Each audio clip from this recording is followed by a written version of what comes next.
Charlie Daly, skipper of Massif Saint-Prévoyance, who is the leader of the Vendée Globe, crossed the equator back into the Northern Hemisphere this Sunday afternoon at 14:38 hours UTC. His elapsed time since the start is 56 days, 2 hours, 36 minutes and 23 seconds. His time between Cape Horn and the equator is therefore 12 days, 15 hours, 1 minute and 33 seconds, and so he only just misses the best ever time from the Horn to the equator, which was set by Germany's Boris Herrmann, Malaysia Sea Explorer, on his climb back up the Atlantic in the 2020 to 2021 race at 11 days and 18 hours. Daly has led at various key stages: Cape of Good Hope, November 29th, Cape Lewin, December 9th, Point Nemo, December 20th, and now, today, the equator. In terms of the constant head-to-head match with Johan Richem, Patrick Arquia, Daly has led at these key stages, but Richem led across Cape Horn by 9 minutes and 31 seconds back on the 23rd of December. More than 7,700 miles, 14,200 kilometers separates the leader Charlie Daly, Massif Saint-Prévoyance, from the 35th place Dennis van Wijnberg, D'Ieteren Group. Daly was 123 miles ahead of Richem when he crossed back into his home hemisphere. The chasing group, from Thomas Ruyant, Vulnerable, 4th, to Justine Metros, Teamwork Team SNEF, 10th, is separated by 400 miles apart, while Jean Le Cam, Tout Commence En Finistère, Armalux, 16th, is catching up with Roman Otonocio, Fortinet Best Western, 14th, and Damien Seguin, Groupe Apicil, 15th. Switzerland's Alain Rourard, Hublot, 17th, crossed Cape Horn today for the third time on consecutive Vendée Globes, and Dennis van Wijnberg, D'Ieteren Group, 35th, is preparing to go back in time, having 2 Sundays by crossing the Antimeridian. In third, Sebastian Simon, Groupe du Breuil, 3rd, can hardly suppress his smile as he computes his routing, now firming up on his course to the finish line off his home port, which will be set on the waters he first set sail on his Optimist as a nipper. The Vendéen, who is progressing on starboard tack up closer to the Brazilian coast, spoke about his third place during the call. "I don't know if I get used to it, the idea of being third. In any case, I'm going to continue to fight to consolidate my position. Without my starboard foil, I miss the train with the 2 leaders, but that's part of the game. I'm lucky to have good conditions, less difficult than my pursuers. I'm not going to complain. I can stick my head out of the cockpit and enjoy it. The boat goes well. After that I stay focused. I still have a bit of the race course to go. It's been an incredible race. I can't wait to cross the finish line to fully appreciate it." Some big moves continue in the group of pursuers, from Thomas Ruyant, Vulnerable, 4th, to Justine Metros, Teamwork Team SNEF, 10th. 2 options are emerging. Those who are opting to the east, like Thomas Ruyant, Paul Mailhat, Biotham, and Nicolas Lundven, Holcim, PRB, and Jeremy Bell, Charles, 7th, who is trying the more westerly route. Other Lundven-Bayer duo who have been locked together since the descent of the South Atlantic, to the point that Lundven called it a kind of love story, now taking a break? "We have almost done a full round the world together," laughed Lundven. Some 460 miles further south, Benjamin Dutroux, Guyot Environment, Water Family, 11th, and Clarice Kramer, L'Occitane en Provence, 12th, are getting into the same weather system. Sam Davies, Initiative's Car, 13th, is getting closer all the time, managing to catch up with the duo. A day after rounding Cape Horn for the 7th time, Jean Le Cam, Tout Commence En Finistère, Armalux, 16th, is about to catch up with Roman Otonocio, Fortinet Best Western, 14th, and Damien Seguin, Groupe Apicil, 15th.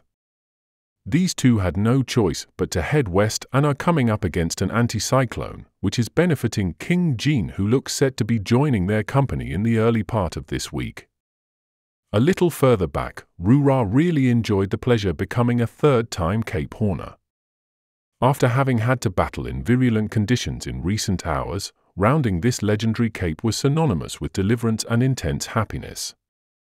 Franco-German Isabel Josch, MACSF 18th, and Italy's Giancarlo Padot, Prismian 19th, have prudently chosen to slow down to let the worst part of a depression pass ahead of them.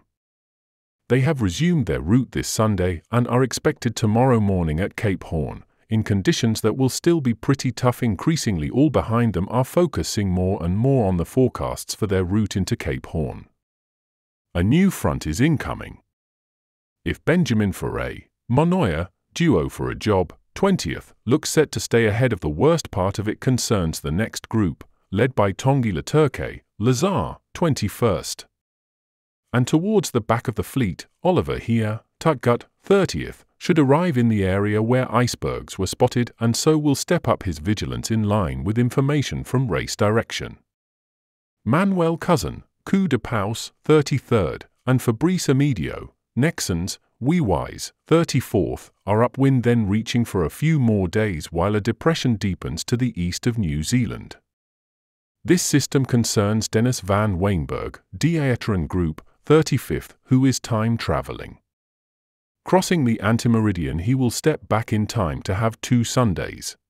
Et le 24 novembre dernier, je passais précisément au même endroit qu'ici.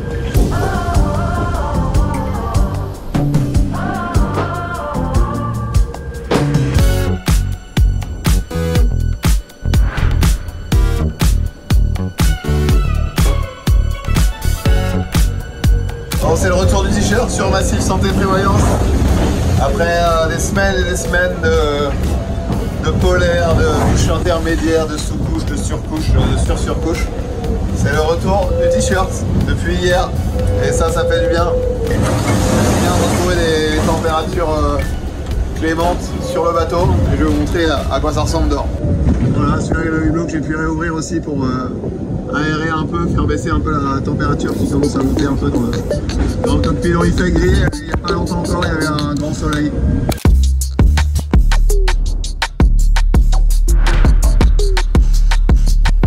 On est donc dans le front froid semi-permanent de Cabo Frio. Voilà à quoi ça ressemble. En gros c'est un peu comme le poteau noir du Brésil. Tu sais quand tu y rentres, mais tu sais pas trop quand tu en sors, quoi. Voilà, l'entrée est là-bas, là où il y a encore du soleil. Et la sortie, bah, on voit pas trop encore la sortie, quoi. Après, il y a 2 signes pour savoir quand on est sorti. Signe 1, bah, il n'y a plus de nuages. Signe 2, bah, tu prends 10 degrés, quoi. Johan doit être par là quelque part. À 30-40 000. Je suis assez trousse.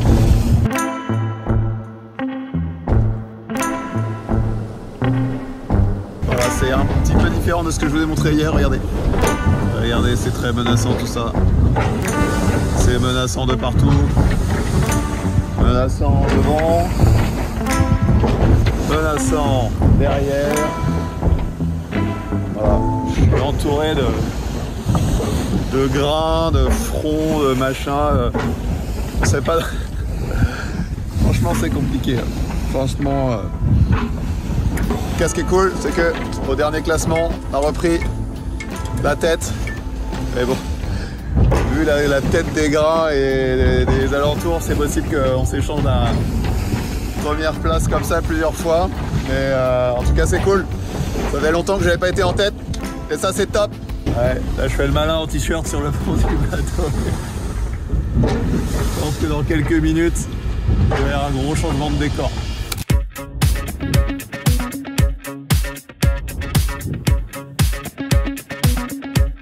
À tous. Mais ouais Charlie, eh ben il est en tête, il est dans le mât de son IMOCA. Il est dans le mât de son IMOCA, mais quelle idée. Voilà, j'ai une réparation à faire sur les bastacs. C'est terminé. Une bonne chose de faite. Une bonne chose de fait, je vais profiter de la dorsale pour réaliser l'opération. Et voilà, vous pouvez admirer mes rayons de J2 en parfait état ici. Et une petite vue à 360, là, la mer, le bateau. Bon, maintenant il n'y a plus qu'à redescendre. Et on est bon. Ce casque me va vraiment pas du tout. Hein. Mais on s'en fiche, hein. C'est pour me protéger la tête. Voilà ce que ça donne. Oh, le Limoca, massif. Allez, j'en descends.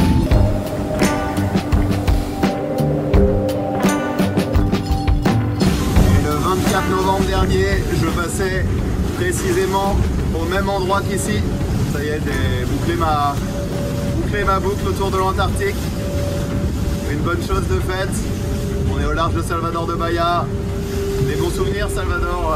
Là, on passe devant. Je suis en tête de la course, c'est top. Comme vous pouvez le voir, les vitesses ont repris. Là, ça va être comme ça jusqu'au poteau noir. On va aligner les milles là. Donc ça, c'est cool. J'ai pris une pseudo-douche là tout à l'heure. Je me suis rincé avec un verre d'eau douce. Les conditions étaient vraiment agréables ces derniers jours. Avec très peu de vent, très peu de mer, ça a permis de bien récupérer, de bien m'occuper du bateau, de faire cette montée au mât.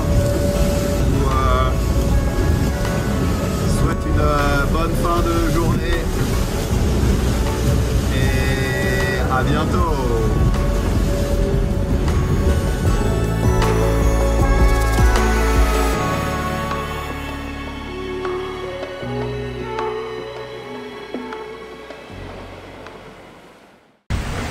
Bonjour à tous, voilà une journée pas simple hier. En fait j'ai eu des problèmes sur mon palan d'écoute de grand voile et j'ai dû ralentir et changer de trajectoire pas mal de fois pour arriver à rétablir la situation, en tout cas provisoirement. Et j'ai perdu pas mal de petits milles, ce qui fait que en fait mon idée de faire le grand tour par l'est, un grand détour par l'est, en fait cette possibilité là est caduque. J'ai pris trop de retard, donc j'ai dû changer mon fusil d'épaule et les routages et les deux modèles météo me suggèrent maintenant de faire une route plutôt côtière, plutôt littorale, plutôt dans l'ouest. J'ai infléchi ma route hier début de nuit ou en fin de journée vers le nord. Et voilà, donc on verra bien. C'est une route qui est pas simple, avec une zone de molle à traverser.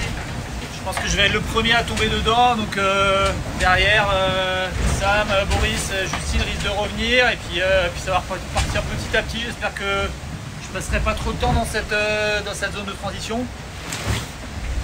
Et j'espère aussi que la zone ne sera pas trop orageuse, parce que c'est un point quand même soumis à fort grain orageux, avec la côte qui est pas trop loin, avec le trafic maritime aussi. Voilà, je vais pas être collé à la côte, hein, je vais normalement rester à l'extérieur du DST. Et c'est une route qui est un petit peu moins simple. Donc voilà, après ça me permet aussi là de splitter un petit peu avec les trois devant, là, Thomas, Paul et Nicolas, de faire une route un petit peu différente d'eux, d'être un petit peu plus offensif.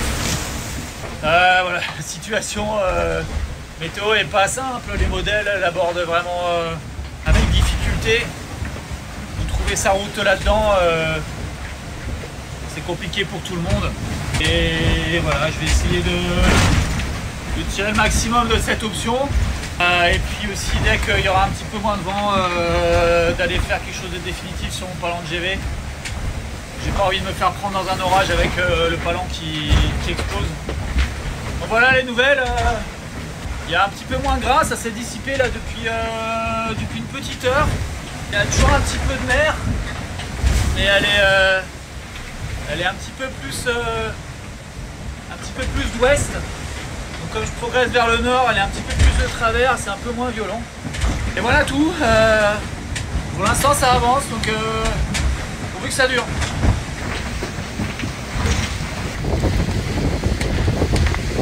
C'est toujours bien quand le sillage est droit comme ça. C'est que ça va vite. Là, ça va, selon la force du vent, hein, ça va entre 15 et 22-23 nœuds. Décollage. Ça va. Et là, je vous souhaite une bonne journée. À bientôt.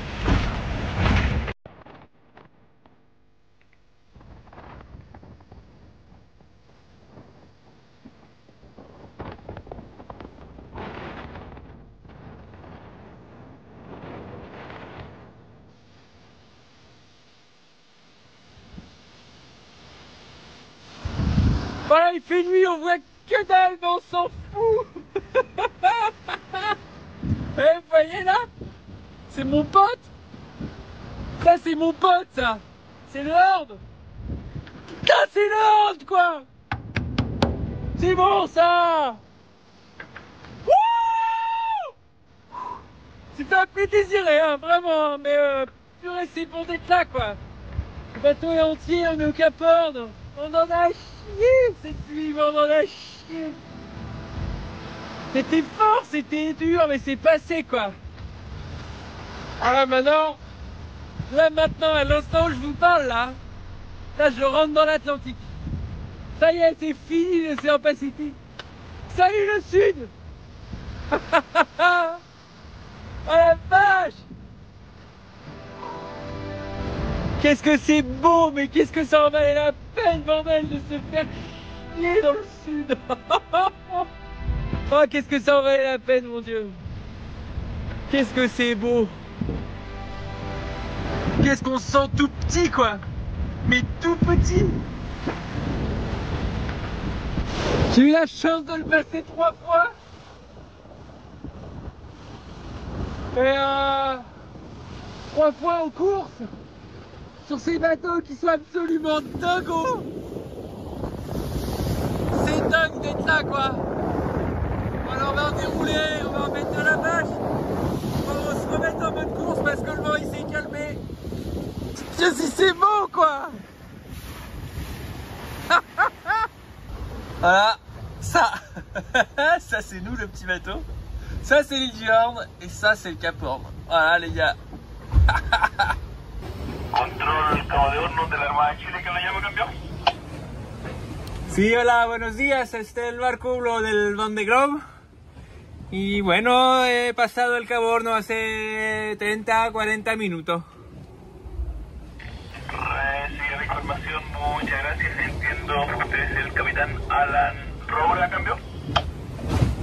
Sí, soy yo el suizo. Muchas gracias, es un placer para mí hablar con usted. Muy contento igual de que hable también nuestro idioma. Felicitarlo por su paso por el Cabo de Hornos y también aprovecho de darle la bienvenida en su paso aquí por las aguas nacionales chilenas.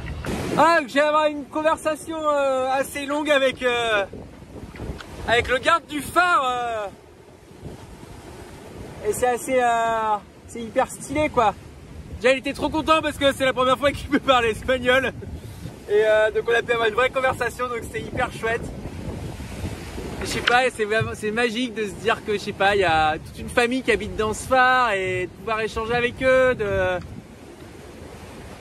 là le voyage, quoi, pour eux, tu vois, ils se disent, oh, il y a un bateau qui passe et tout de loin, tellement stylé, quoi, tellement stylé. Donc voilà, c'est un peu notre ange gardien du coin. Mais qu'est-ce que c'est beau! Mais on s'en lasse pas, dites donc, il y a de la terre! Ah, moi ça, les petits cailloux là, comme c'est beau! Oh là là! La mer est calme, c'est trop stylé! C'est trop stylé! Oh la vache, j'ai jamais été aussi content de voir de la terre, quoi! Oh là, mon cap préféré! 3 fois où je le vois, ça c'est trop stylé! Ça c'est trop stylé. Ceux-là, je les avais jamais vus par contre.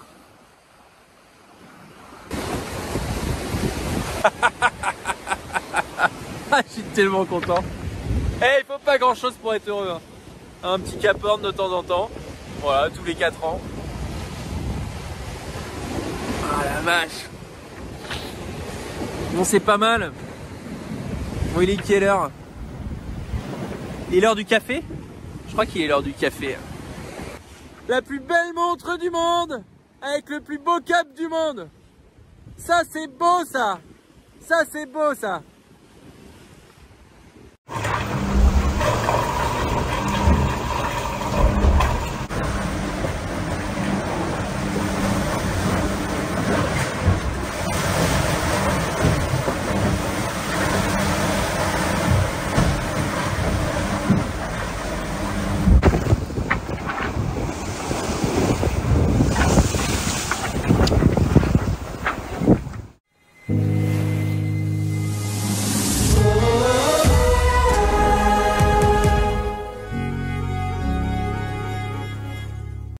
Alan, you look happy. Oh, I do. It's great. Well, to see. just behind me there is a Cape Horn. I just crossed actually an adventure boat with some people that they pay to come here to see the Cape Horn, and I'm really happy and proud actually to be here. It was rough condition last night, so yeah, but it's safe now. I'm on the other side. I'm back to the Atlantic, and yeah, I'm really happy. It's beautiful. I can see the Cape Horn. I've been passing this cape 3 times, and the 3 times I've seen it, and that's cool. You're super lucky then. Yeah. I mean, it's beautiful, and I was supposed to pass it earlier, but the wind yesterday was just terrible, so I had to slow down a little bit the boat, and I was quite happy to see it at daylight, so that's cool. So what does it mean to you to be around Cape Horn now? It means that the Southern Ocean is over now. It doesn't mean that it's going to be easy. The Atlantic could be tricky, and it will be tricky.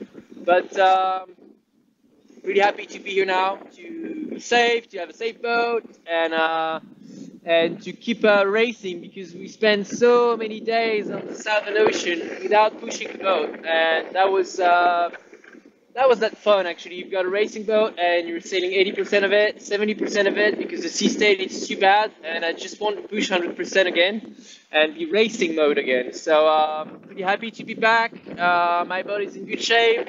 I'm in good shape. So now it's just racing mode again, and on 128 miles I'll be turning port and going north. Fantastic. How did you celebrate? Do you have some champagne or chocolate, or what's on the menu? No, actually the menu was just a coffee, nice espresso on the boat, and it was early for a bit of rum, but I would take rum in the afternoon just to celebrate that, and yeah, nice coffee, nice warm coffee, bit of chocolate, and that was it. Good for you, Alan. I'm super proud of you. Well done, and it's great to see. Have a good South Atlantic. Thank you very much.